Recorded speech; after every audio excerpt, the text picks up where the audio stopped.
안녕하십니까. 알쓰리 모의 5분 음악사입니다. 오늘은 베토벤의 피아노 소나타 C샵 단조 OP 27-2번 월광 소나타에 대해서 살펴볼게요. 먼저 작곡가인 베토벤. 루트비 반 베토벤은 1770년에서 1827년 독일의 음악가예요.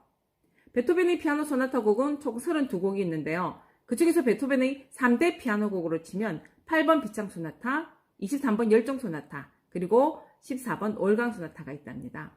베토벤 자신은 낭만주의라고 말하지 않았어요. 그렇지만 낭만주의의 길을 열어준 작곡가이며 특히 월광 소나타 1악장은 그 낭만성이 21세기 대중들에게도 큰 인기를 끌고 있답니다. 베토벤은 누구보다도 치밀하고 계획적으로 음악을 만든 작곡가로 알려져 있는데요. 베토벤의 음악 양식을 보면 고전주의를 완성했고 낭만주의의 길을 개척했다는 평을 받지요.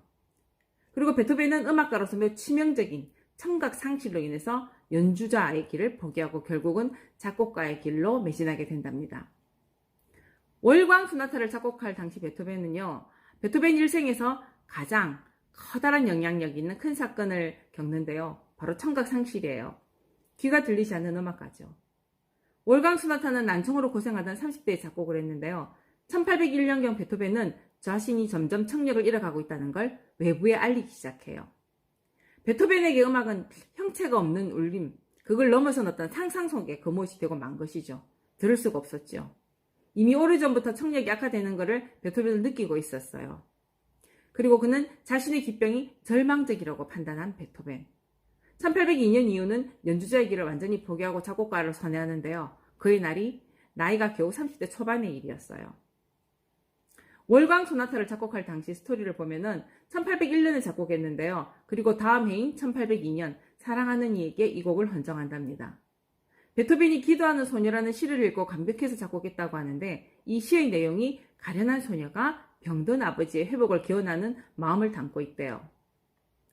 베토벤이 월광 소나타를 완성한 이후에 자신보다 14살 아래인 베토벤의 그녀 줄리에타 기차르디, 베토벤의 나이보다 절반밖에 안 되는 젊은 학생이었거든요. 그 여인에게 이 곡을 헌정해서 더 유명해졌는데요. 기차르디는 베토벤에게 피아노를 배운 제자이면서 썸 타는 여인이었답니다.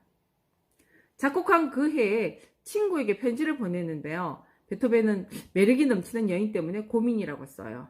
서로 사랑은 하지만 신분이 다르다는, 그래서 결혼을 할 수 없다 애타는 심정을 토로하죠. 베토벤이 사랑했던 여인 중에 한 사람인 줄리에타 기차르디, 결국 그녀와 헤어지게 되죠. 그녀를 향한 애절한 마음을 음악으로 승화시켰죠. 그녀는 떠났지만 그래도 음악은 영원히 남아있게 되네요. 월광이라는 이름에 대해서 살펴볼까요? 베토벤이 직접 붙인 이름은 아니고 그가 죽고 나서 5년 후에 시인이자 음악가인 루트피 렐슈탑이 붙였어요. 근데 베토벤은 이 곡에요, OP 27-1, 이 곡이 OP 27-2거든요. 짝인 곡이죠. 환상처럼이라는 악상교를 붙여놨어요. 그 말이 의미하는 것은 야상곡 같은 분위기. 그러니까 원래 가지고 있던 비정통적인 양식에서 잘 느껴지는 그런 분위기로 연주하라고 베토벤이 요구했답니다. 월광 소나타의 악장을 분석해볼까요?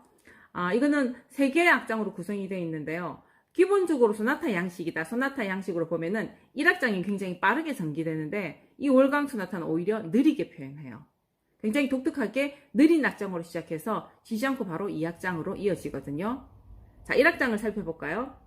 1악장은 베토벤 자신이 물결이 찰랑거리는 것처럼 최대한 섬세하게 살려서 연주하라고 주문을 했어요. 투명하면서도 잔잔한 반주, 함께 이어지는 가냘픈 선율은요, 화음과 선율의 세상이 아닌 더 큰 세상으로 우리의 관심을 돌리는 듯 하죠. 베토벤은 악상을 제대로 느끼고 표현하는 것이 중요하다고 했는데요. 매우 느리게 음과 음 사이를 이어가면서 페달을 이용하면서 섬세하고 예민하게 연주하래요. 일정한 리듬 속에서 반복되는 화성의 변화가 굉장히 아름답죠.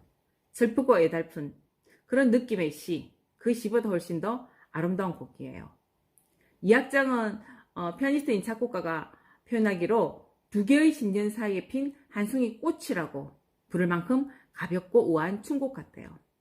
이 악장은 1악장과 3악장 전혀 다른 느낌인데 이걸 이어주는 악장이라고 하네요. 3악장, 폭풍이 몰아치듯 맹렬한 피날레예요. 다른 어떤 곡에서 찾아보기 힘든 강약의 굉장히 다양한 변화, 그리고 아르페지오와 스타카토로 감정을 몰아치듯이 때론 엄축하는 감정선을 만들어낸답니다.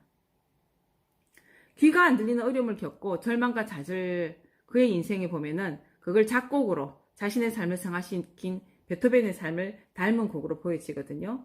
상세 설명에 올강 소나타 연주곡을 올려놓을 테니 한번 감상해 보세요. 저도 오늘은 올강 소나타를 들으면서 베토벤 그의 생을 생각해 봐야겠네요. 알쓰리 모의 5분 음악사였습니다. 감사합니다.